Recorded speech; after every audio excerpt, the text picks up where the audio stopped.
of all, can everybody hear me? Because it wouldn't be very humorous for you or for me if you came to hear a talk about humor and you couldn't hear the talk about humor. So, I want to be sure you can hear me. Also, I have to mention, next year is the 200th anniversary of the county, and it's the 50th anniversary of the Gasconade County Historical Society. Yes, 1970 is when our society was organized.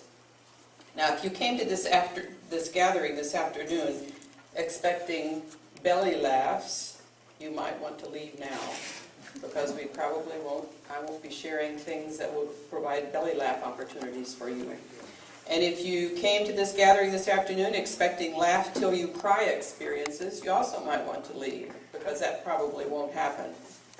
If you came expecting a PowerPoint presentation loaded with cartoons and comics, now is the time for you to leave. But just so you know, if you leave now, you'll miss the refreshments, and you surely won't want to do that. However, if you came for a few good chuckles or even a few honest smiles, then you might want to stay.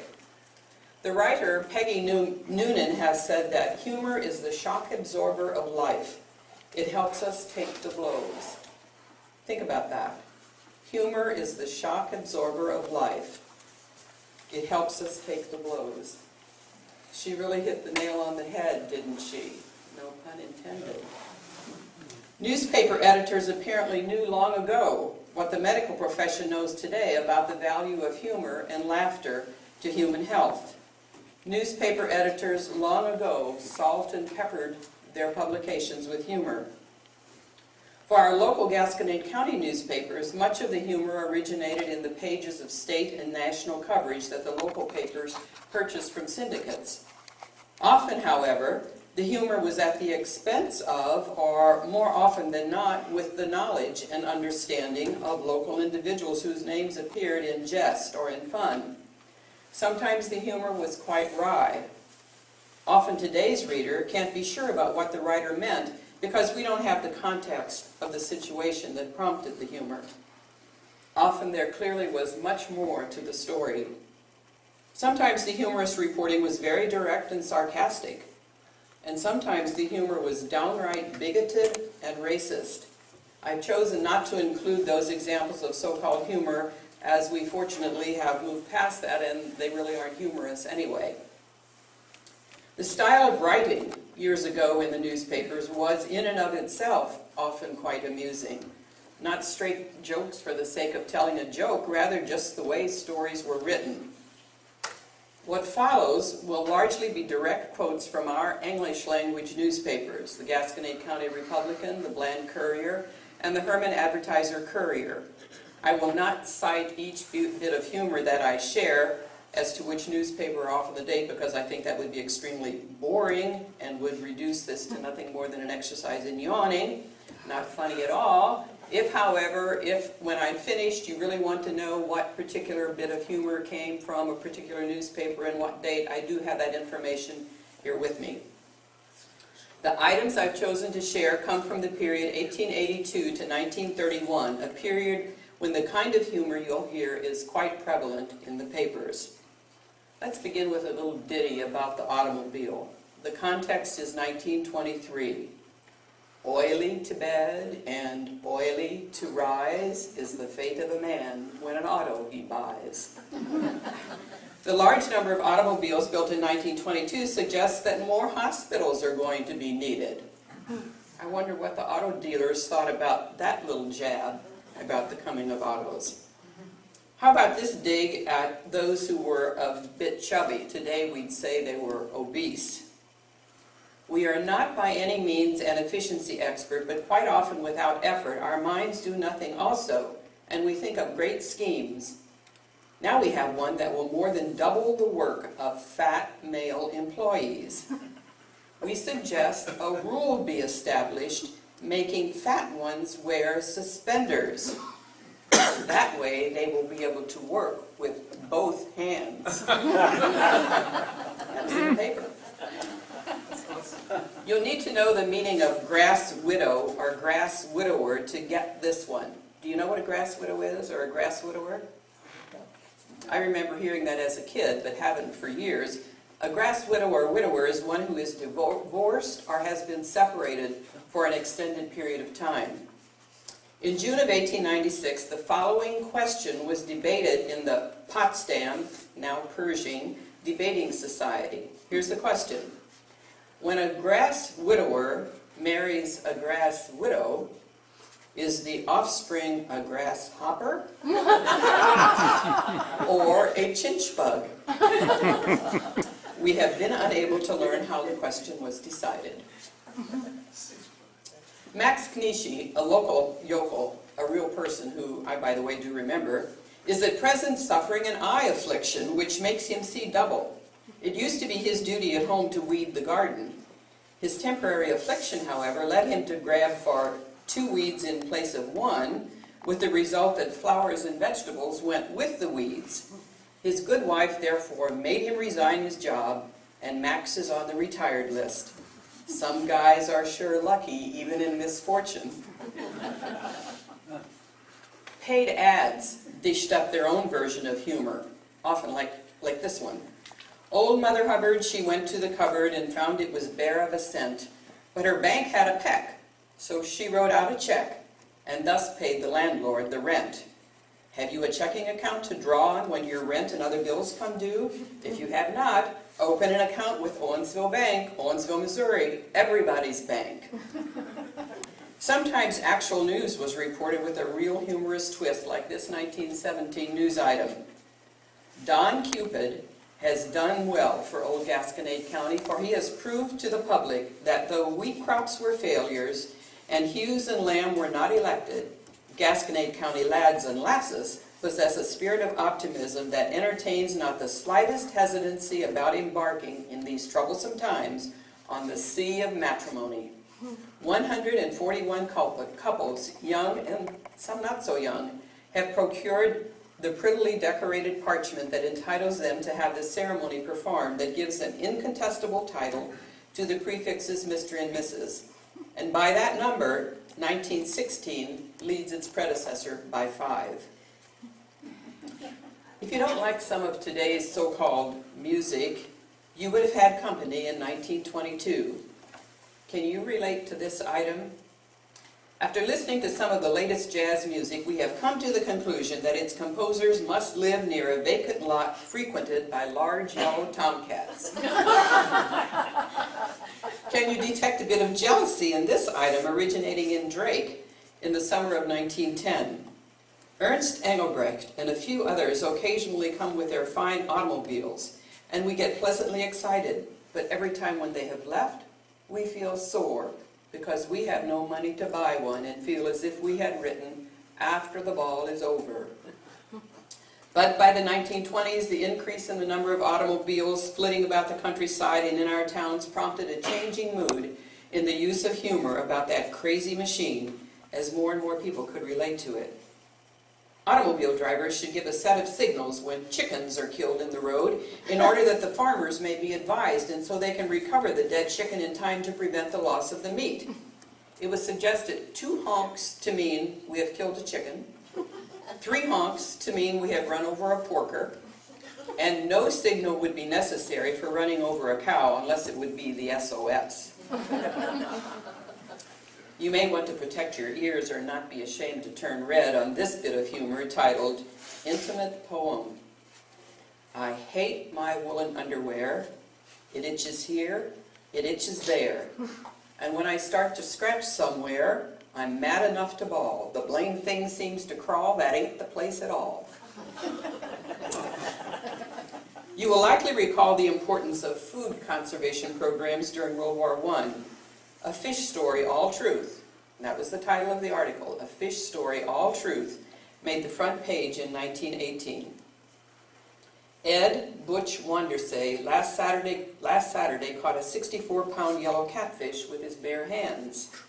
As the fish was about the size of Butch and had a mouth large enough to swallow him without the least difficulty, we are surprised that Butch evaded the experience of Jonah. Butch made the big catch as he was rowing skiff in Bluffton Chute on his way from his island farm into Herman. He heard a splashing in the water and saw the water in quite a turmoil at a shallow place in the chute. At that place, the water was but 6 inches deep. Butch made for the place and found Mr. Catfish working his best to get into deeper water.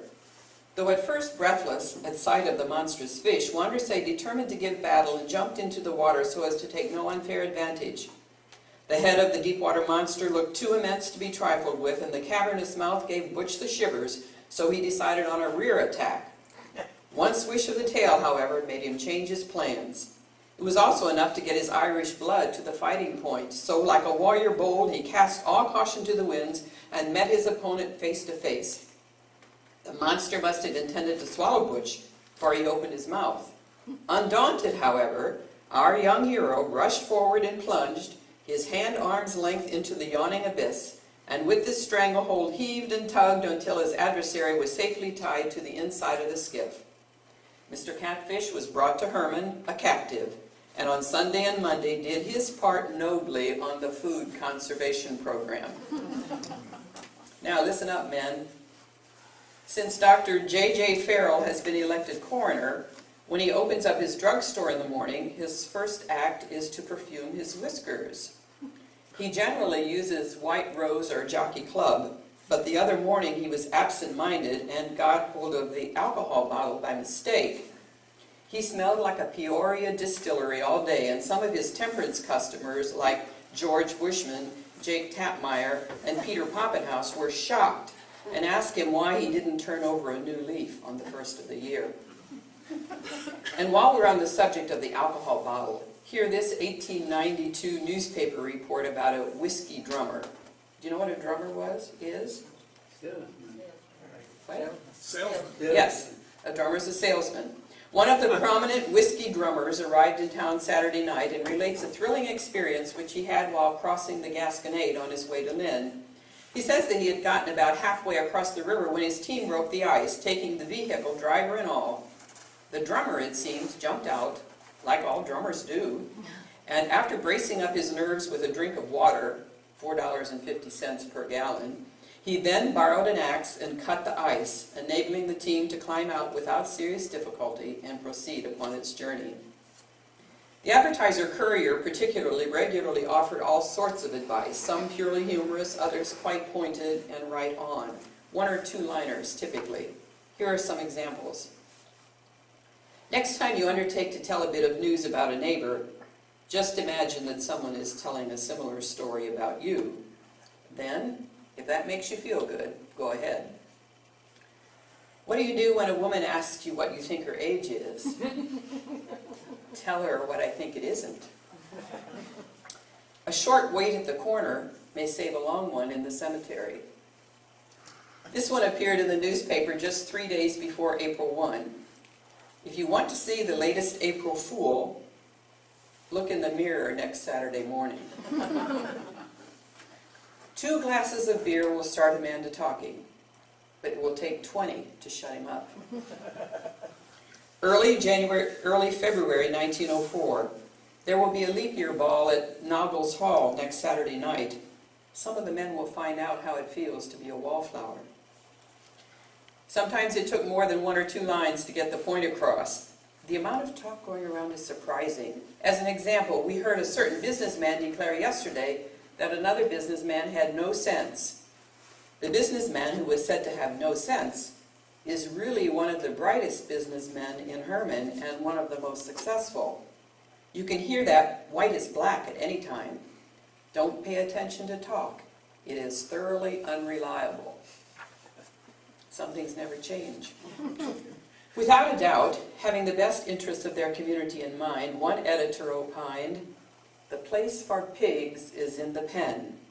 Our town fathers to be elected next Tuesday should please consider this and put a stop to the running at large of hogs." And how about this one? One Missouri fat woman who had entirely lost her waistline got it back by walking 5 miles a day. Another argument why we should have better roads around Herman. October 1910, we're complaining about roads in Herman right now. Maybe we should put this ad in the paper, or this line in the paper again. Now here's a good one about wild turkey in Owensville in December 1910, and it prompted this very serious report. A wild turkey where Owensville stands was likely not a rare sight 50 years ago, and it may not have been uncommon 25 years ago. But since our town sprang into prominence in central Missouri 9 years ago, we venture to say that no live, free, wild turkey has boldly come among us of its own accord till Tuesday afternoon. Said turkey flew from Henry Diestelkamp's field to Herman Hengstenberg's place, where August Crammy saw it and took a shot at it without result. It then flew to the large elm tree north of Aufderheide and Company's store, alighting there. Thomas Marks's children saw it and told their father, who looked, then ran to get his trusty hunter's license and incidentally picked up his gun, or vice versa, we forget which. At any rate, the turkey flew over east of town to John Tapmeyer's field before he could get a shot at it, but he found it there and killed it. The bird weighed 12 pounds, and we guess Tom gained more than that, he's so swelled up.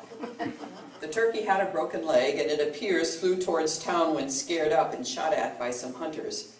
Tom says the other fellows can go out 11 miles and stay in the woods 3 days without getting a single turkey, but not for him.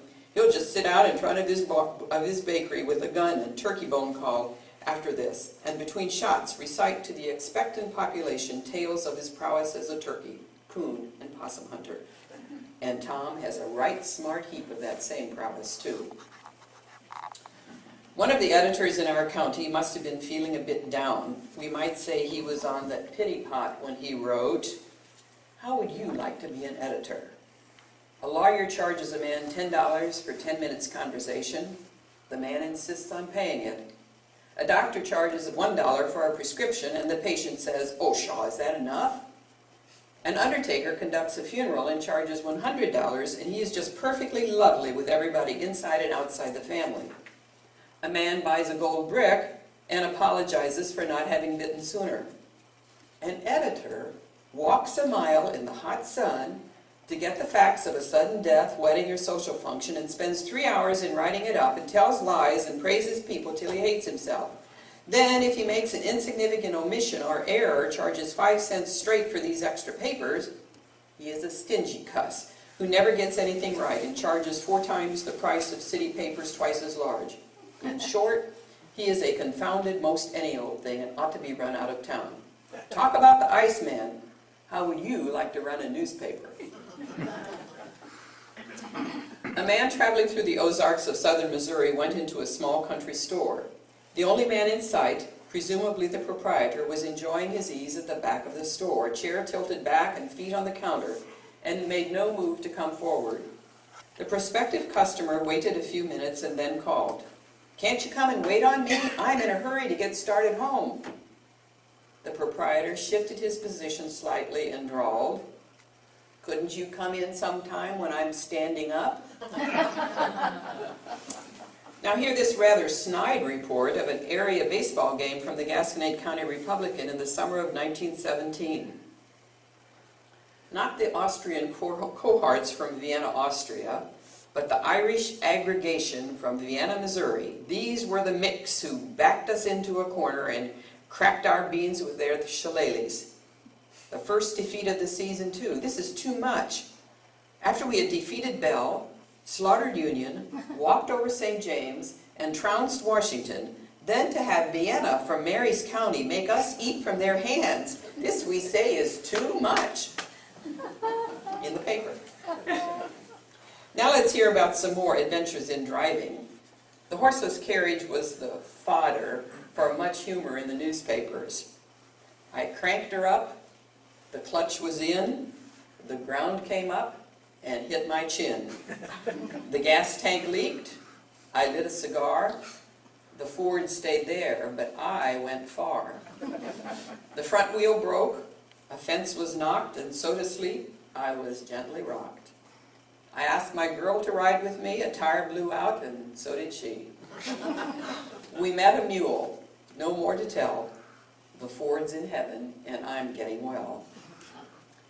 Maybe the writer's observation about the four-legged transportation that preceded the automobile wasn't so off the mark when he said, "Old Dobbin couldn't cover as much ground as an automobile, but on a cold morning was when he started the best." One husband was heard saying to his friend, "Your wife doesn't appear to be in very good humor," to which the friend replied, "No, she thinks I've invited you to dinner." Listen to these hopefully good-natured jabs at some locals. First from the Burbus News column. There are several young men in this neighborhood talking of going out west to work this spring, but it seems that is about all they do, talk about it.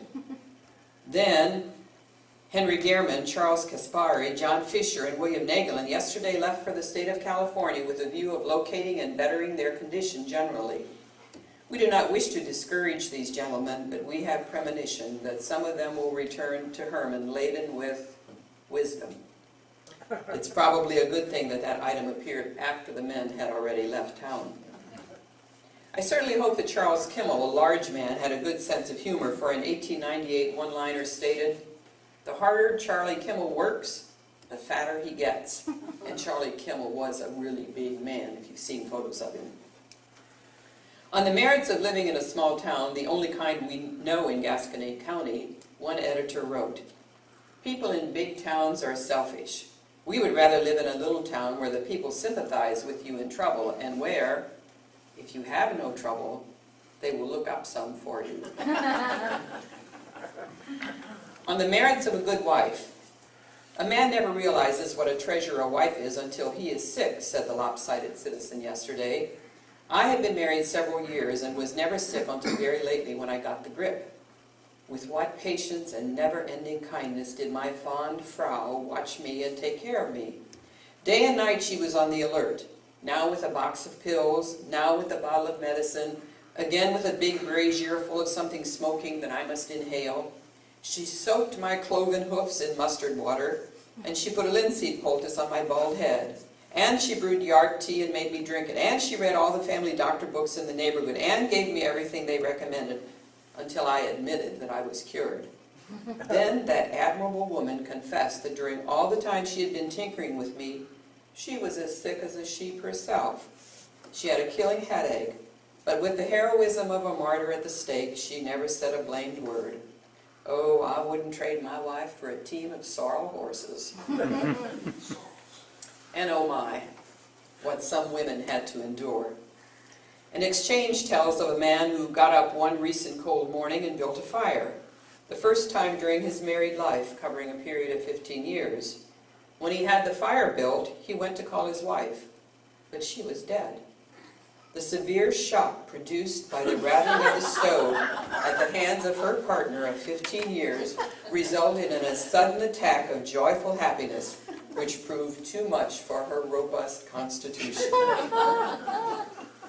Now hear this admonition to a certain young bachelor from a November 1882 Herman paper. We remember hearing one of the former members of the now defunct Bachelors Club making the assertion that he was going to get married this year, as sure as God made little apples. The year is drawing to a close, and we would advise the young man to hurry up things just a little bit, or he may be told by his friends that the remarks he made that time were a little too previous. Advice on the approach of the 4th of July, 1899. Keep your fingernails clean, boys. It may be that after the 4th you will not have so many nails to fuss over. You get it? 4th of July, fireworks, loss of fingers, fewer fingernails to keep clean. Next, hear this humorous report about an upcoming horse race. R.E. Kessler and the other Dead Game Sports are greatly excited over the first horse race which is to occur on the new racetrack at the fairgrounds here next Saturday. This race will be participated in by local horsemen, and the purse at the end of it will enable the fortunate winner to purchase a suit of hand-me-downs.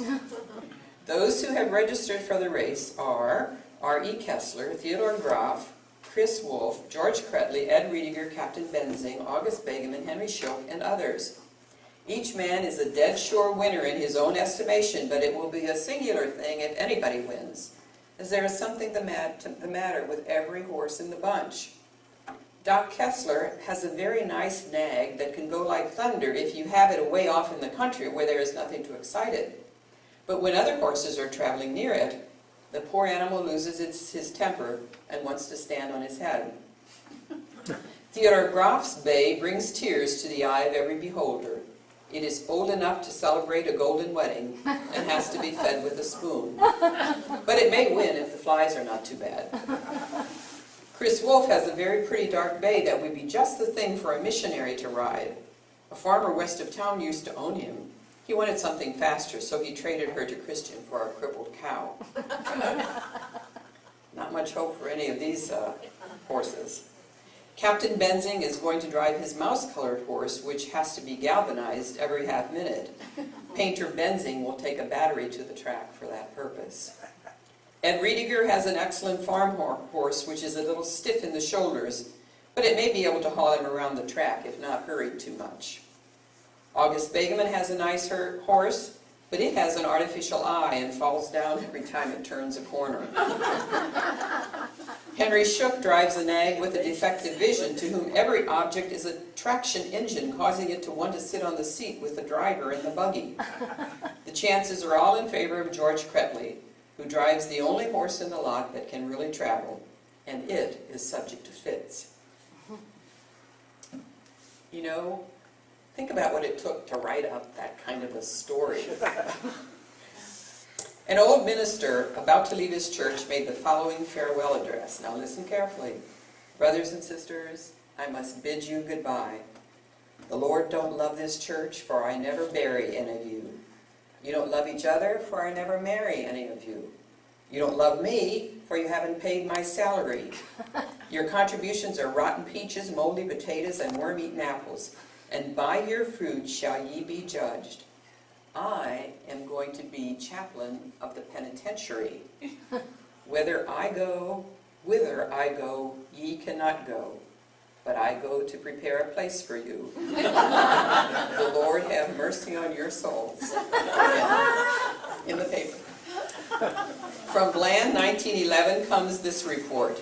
What makes you look so tired this morning was a question asked the other day of Henry E. Nazy, station agent.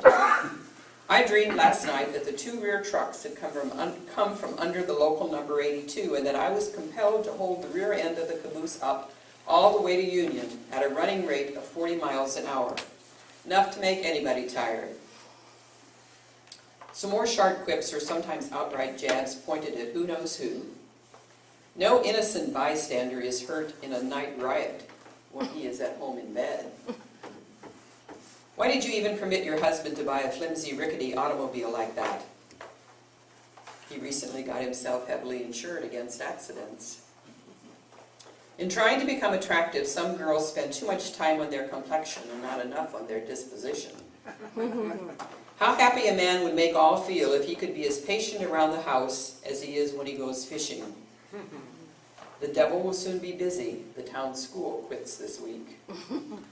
Every young man should bear in mind that the day will come when he will know as little as his father does now. It ought to be the law when anybody is to move away from a town that the neighbors should decide which ones are to go.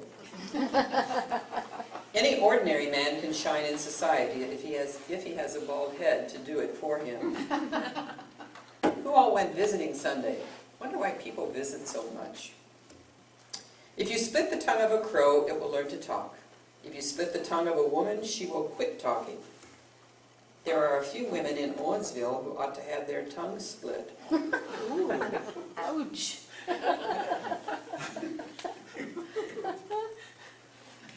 Every rainy day we find a lot of men sitting in the barber shop telling stories. Here's one we heard the other day. An Irishman was painting a house and working with great rapidity. Someone asked him why he was in such a rush. I'm trying to get through, the Irishman replied, before the paint gives out.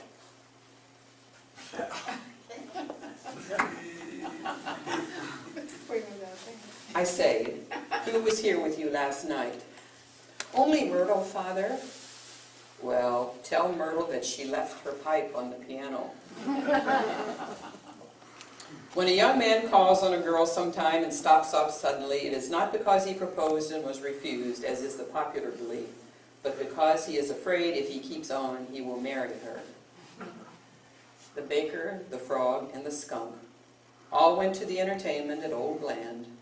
The baker got in because he had the dough, the frog because he had a green back, but the poor old skunk, he did not get in because he only had a very bad scent. And now with that, for I or we have a very bad scent like the poor old skunk, an afternoon of humor from early newspapers comes to a close.